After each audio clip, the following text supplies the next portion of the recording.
ओम शांती. आपण ज्ञानेश्वरीमधला 3रा अध्याय बघत आहोत. खूप सुंदर वर्णन 3ऱ्या अध्यायामध्ये ज्ञानोबरायांनी केलेलं आहे. जोपर्यंत जीवनामध्ये इच्छा आहे तोपर्यंत व्यक्ती कर्म करत असतो, परंतु इच्छा अशा आहेत की त्या शेवटपर्यंत संपत नाही आणि आत्मसंतुष्टी जरी झाली तरी मनुष्य कर्म करण्याचं सोडू शकत नाही. कारण जोपर्यंत आत्मा शरीरामध्ये आहे तोपर्यंत कर्म हे चालतच राहणार आणि कर्माचा हा नियम आहे की कर्म करत असताना त्याचं संस्कारामध्ये परिवर्तन होणं, त्याचं रूपांतर सवयीमध्ये होणं आणि नंतर संस्कारामध्ये होणं, हे निरंतर प्रक्रिया चालूच असते. जीवनामध्ये कर्म करत असताना कर्माचा हा एक सिद्धांत आहे की आपण दुसऱ्यांकडून जो व्यवहार अपेक्षित ठेवतो की दुसऱ्यांनी माझ्याबरोबर चांगलं वागायला पाहिजे, गोड बोलायला पाहिजे, माझी प्रशंसा करायला पाहिजे, मला सन्मान द्यायला पाहिजे. मग आपण हा विचार करायचा की जशी मला दुसऱ्यांकडून अपेक्षा आहे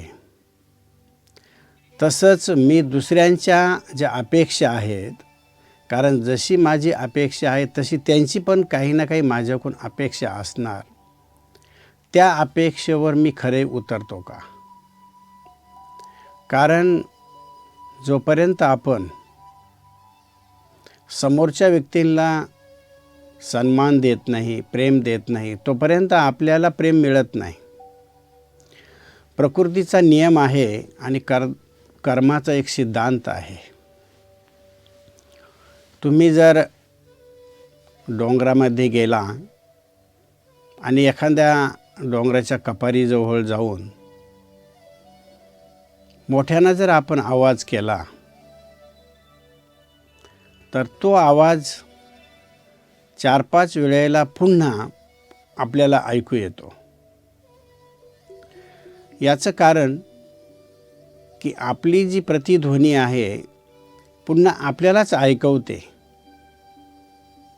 म्हणून समाजामध्ये आपण जर बघितलं तर कर्माच्या नुसार जर काही उचित फळ आपल्याला मिळालं नाही किंवा असंतुष्टता जर जीवनामध्ये प्राप्त झाली तर त्याचा जो दोष आहे आपण दुसऱ्यावर ठेवतो. वास्तविक ज्ञानोबराय खूप छान वर्णन करून सांगतात की तुम्ही जर श्रेष्ठ कर्म केलेलं आहे तर श्रेष्ठ कर्माचं फळ तुम्हाला श्रेष्ठ मिळणार आहे. परंतु तुम्हाला अनुचित जर काही जीवनामध्ये मिळतंय तर त्याचं कारण तुम्ही ते कर्म कुठं ना कुठं केलेलं आहे की त्या आत्म्याचा जो हिशोब आहे तो कोणत्या ना कोणत्या प्रकारे ती आत्मा तुमच्याकडून पुन्हा घेत असते.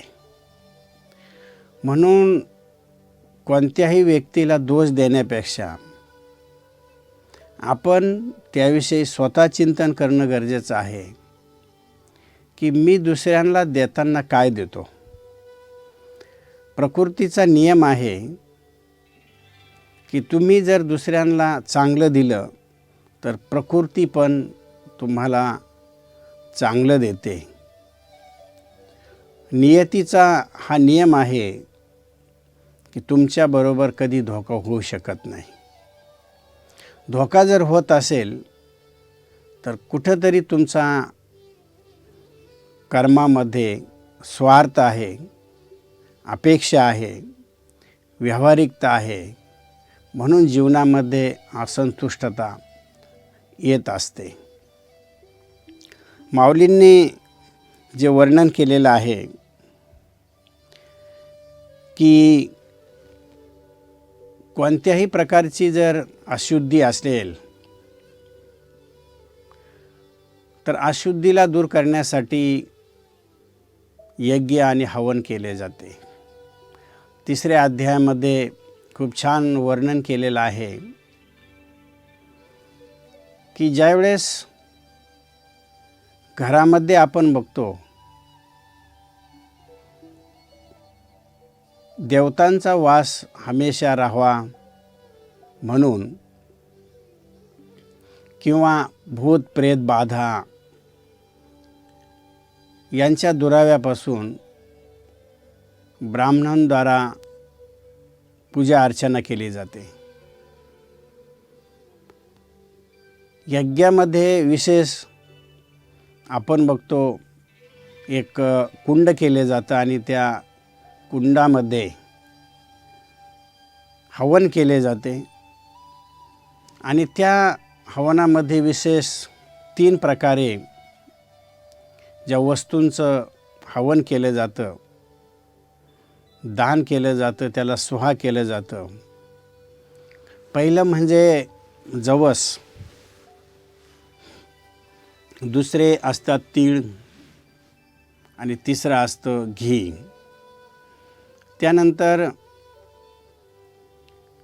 काडीचे पिठी वगैरे अनेक जे सामुग्री असतात त्यानंतरच्या या यज्ञामध्ये वापरामध्ये येतात. परंतु पहिल्या प्रथम आपण हे समजून घेतलं पाहिजे की स्थूल शुद्धीकरणासाठी आपण ह्या गोष्टींचा वापर करतो, परंतु आत्म्याच्या शुद्धीसाठी आपण कधीही लक्ष देत नाही. आत्म्याच्या शुद्धीसाठी ह्या 3 गोष्टी कशा वापरायच्या याचं आध्यात्मिक रहस्य आज आपल्यासमोर मी सांगतो. आपण स्थूल गोष्टींचा त्याग करू शकत नाही, त्यांचं दान करू शकत नाही. स्थूल गोष्टींचं दान करणं किंवा त्यांचं हवन करणं हे सोपं आहे, परंतु ते प्रतिकात्मक जर आपण बघितलं तर खरोखर तुम्ही आश्चर्य खाल की जव हे पतले आणि थोडे लांब असतात, तर वास्तविक हे जे जवस आहे हे एक शरीराचं प्रतीक आहे. वास्तविक आपण यज्ञामध्ये आपल्या शरीराला सुहा केलं पाहिजे, परंतु व्यक्ती खूप स्वार्थी आणि मतलबी आहे. स्वतःमधलं मय पण जात नाही, म्हणून स्वतःला बली चढवण्याच्या ऐवजी बकरी घेतो आणि त्या बकरीला मारतो, कारण बकरी पण म्याम्या करते आणि ती म्याम्या करत असते म्हणून तिचा बली चढवला जातो. परंतु जीवनामध्ये मनुष्य कधी विचार करत नाही की मी कितीतरी वेळेला मी माझं माझं माझं म्हणत असतो. मी आणि माझा हे जे सर्व काही आपण पकडून ठेवलेलं आहे त्याचा आपण बळी करत नाही, त्याला आपण स्वाहा करत नाही. कारण एक स्वाभाविक परमनंट आपल्याला असं वाटतं की ही माझी ओळख आहे, ही माझी प्रॉपर्टी आहे आणि हे माझ्याच बरोबर राहणार आहे, हा जो एक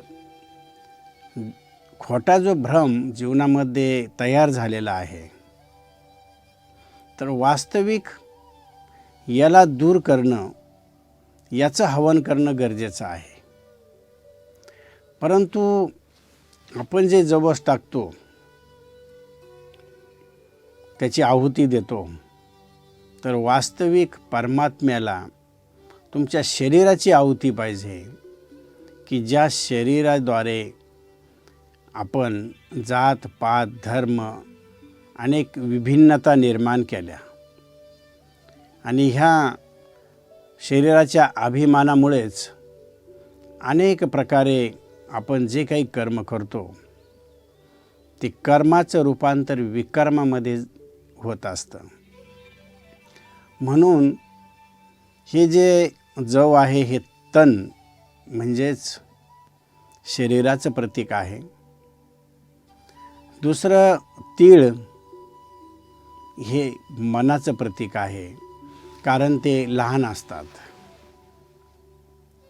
आता आपण तन आणि मन ह्या गोष्टींना आपलं मानल्यामुळं की हे माझं आहे, म्हणून जीवनामध्ये अनेक समस्या,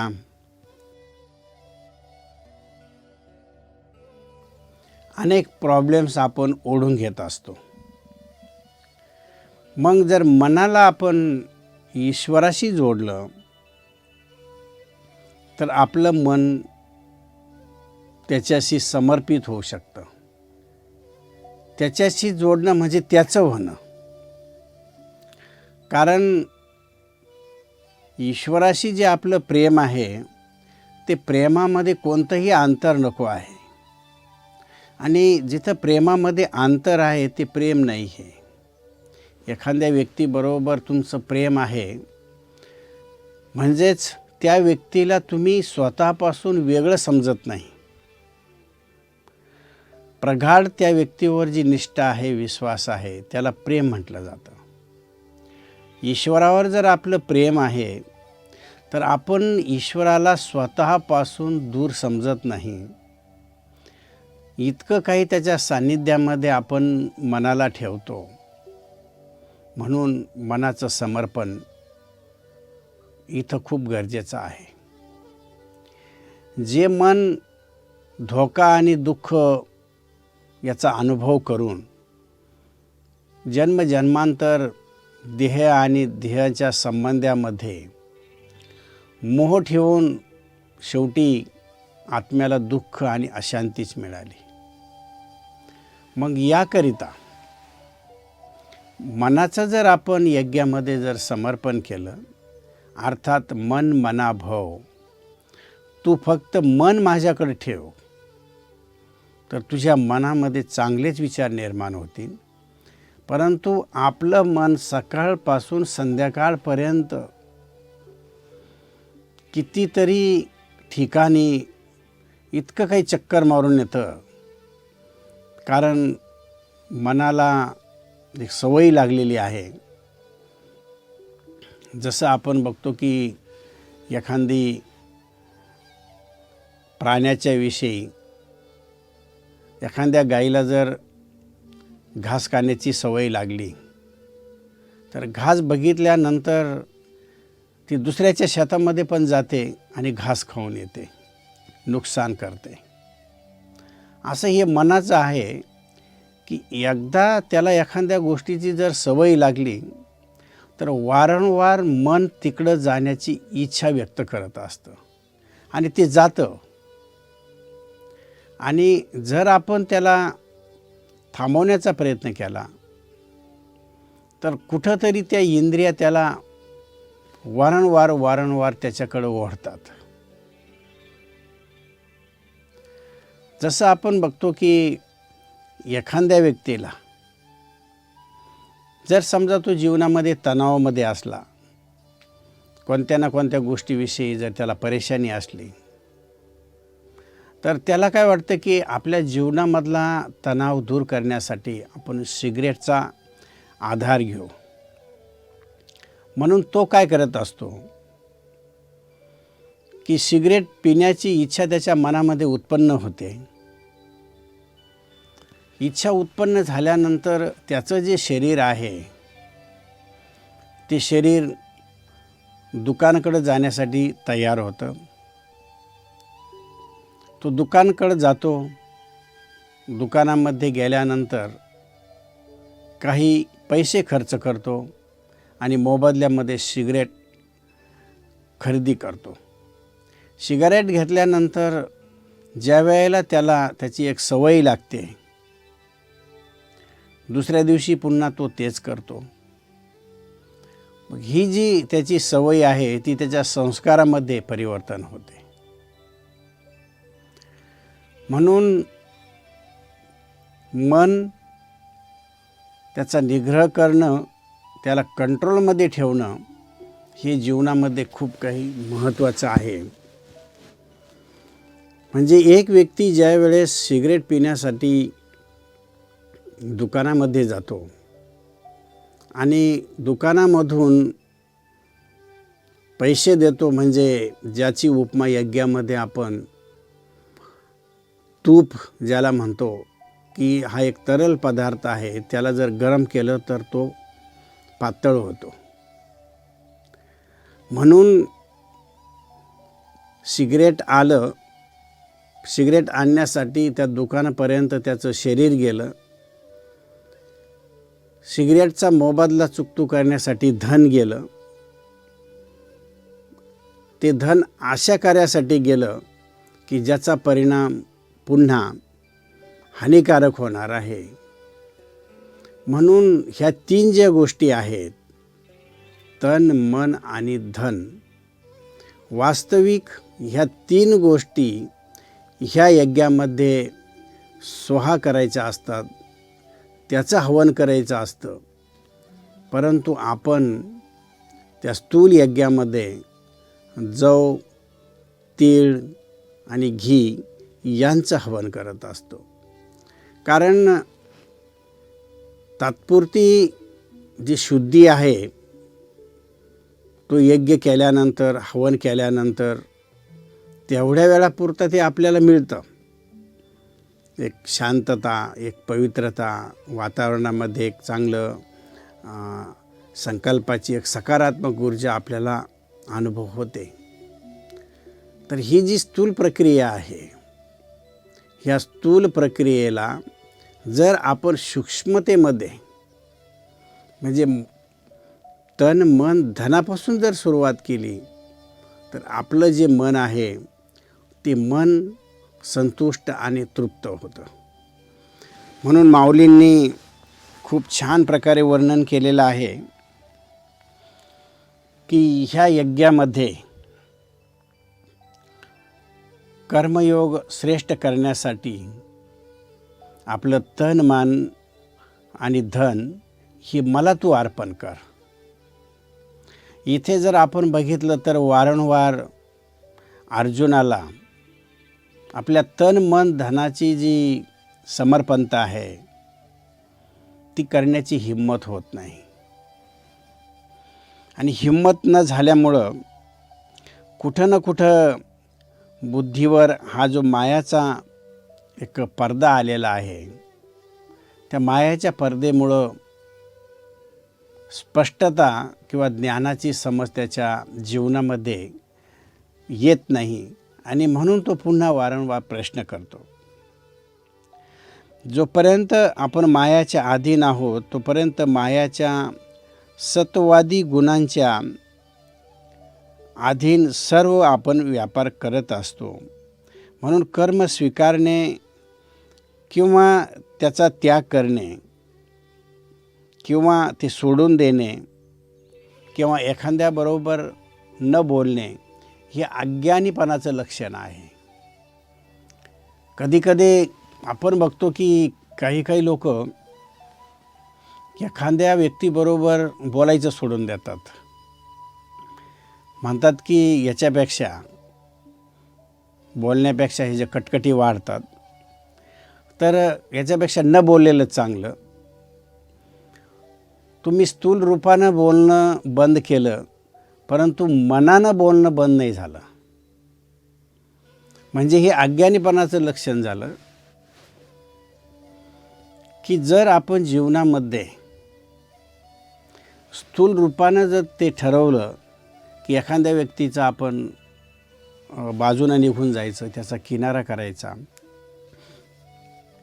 किंवा वाद घालण्यापेक्षा आपण बोलणं न बोललेलं चांगलं, वास्तविक माऊली सांगतात हे अज्ञानपणाचं लक्षण आहे. एक ज्ञानी पुरुष असा कधीही विचार करत नाही, कारण मनानं त्याचा तुम्ही त्याग केलेला नाही आहे. मनानं ते पकडून ठेवलेलं आहे. फक्त स्थूल रूपानं तुम्ही त्याच्याबरोबर बोलणं बंद केलेलं आहे. म्हणून तुमचा जो हिशोब आहे हा समाप्त नाही झाला, परंतु हिशोब अजून जुडला गेला. कारण त्याचे पण संकल्प चालतात आणि तुमचे पण संकल्प चालतात. म्हणून माऊलींनी खूप छान वर्णन केलेलं आहे की एखाद्याशी न बोलणं किंवा त्याचा किनारा करणं हे एक अज्ञानीपणाचं लक्षण आहे.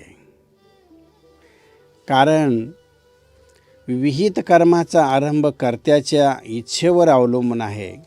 म्हणून दोषानं किंवा त्रासाने जरी त्याचा त्याग केला तरी स्वाभाविक कर्म उत्पन्न करण्याचे इंद्रियांचा जो धर्म आहे तो नष्ट होत नाही. सुंदर वर्णन केलेलं आहे की तुम्ही तुमच्या अहंकारामुळं जरी हे समजता की मी त्या कर्माचा त्याग करेन, त्या व्यक्तीपासून त्या साधनापासून मी दूर होईल, परंतु आत्म्याचं स्वाभाविक हा जो गुण आहे कर्मामध्ये बांधलं जाणं, त्यापासून तुम्ही मुक्त होऊ शकत नाही. म्हणून इथं जे तुम्हाला एक एक्झाम्पल दिलं की मनानं तुम्ही दूर होऊ शकत नाही, म्हणून लोकांनी स्थूल रूपानं हे जव तीळ आणि जे तूप आहे त्याची आहुती टाकली. कारण मनानं समर्पण होणं, मनानं त्या गोष्टींचा त्याग करणं ही गोष्ट मनुष्याला अशक्य वाटते, असंभव वाटते. कुठंतरी माझं आहे आणि हे जे आपण पकडून ठेवलेलं आहे, जे जीवनामध्ये वारंवार आपल्याला दुःखाचा अनुभव करतंय, परंतु तरी आपण ते सोडण्याची इच्छा ठेवत नाही. म्हणून विहित कर्माचा जर आपण त्याग केला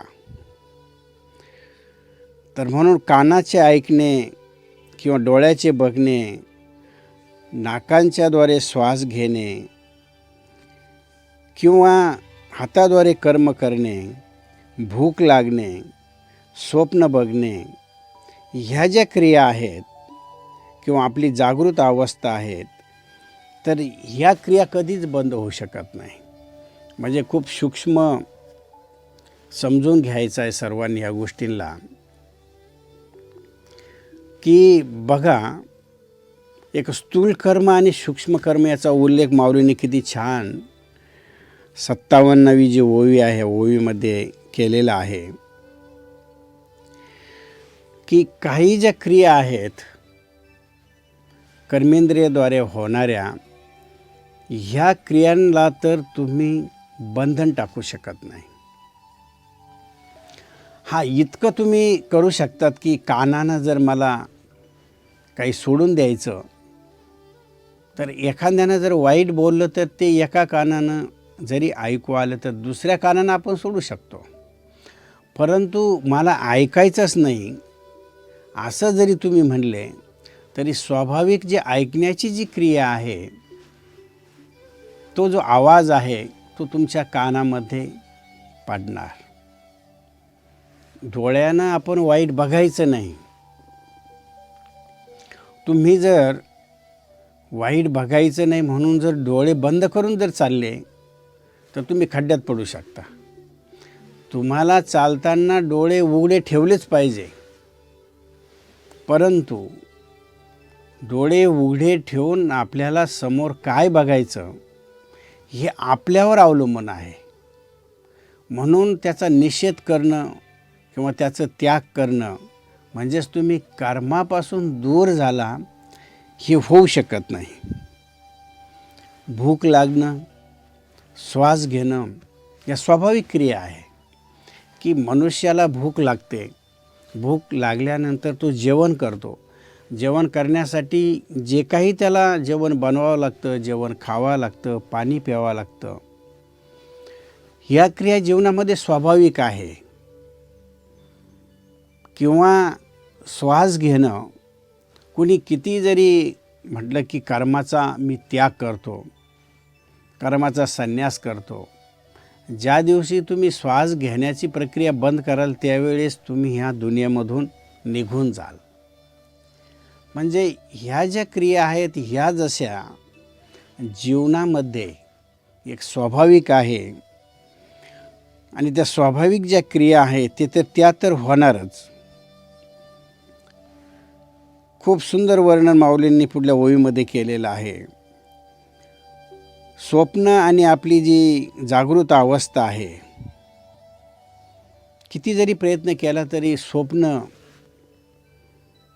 किंवा सबकॉन्शियस माइंडमधून ज्या काही रेकॉर्डिंग झालेल्या आहेत त्याद्वारे व्यक्ती झोपला तरी त्याचं जे मन आहे कुठं ना कुठं देश विदेश कुठं ना कुठं जाऊन येतं किंवा भिन्न भिन्न प्रकारचे जे दृश्य आहे ते मानस पाटलावर निर्माण होतात. म्हणजे आपण जर बघितलं तर जीवनामध्ये ही जी स्वप्न अवस्था, ही जी जागृत अवस्था आहे याद्वारे पण जीवनामध्ये कर्म होत असतं. आणि म्हणून पायाचं चालणं, हाताद्वारे कर्म करणं, म्हणजे किती जरी काही केलं तरी शेवटी माऊली सांगतात की जन्म आणि मरण हे तर कोणाला चुकलं नाही. म्हणजे तुम्ही शरीर सोडल्यानंतर पुन्हा जन्म घेणार हे पण एक कर्म झालं आणि ह्या कर्मापासून तर कोणी मुक्त होऊ शकत नाही.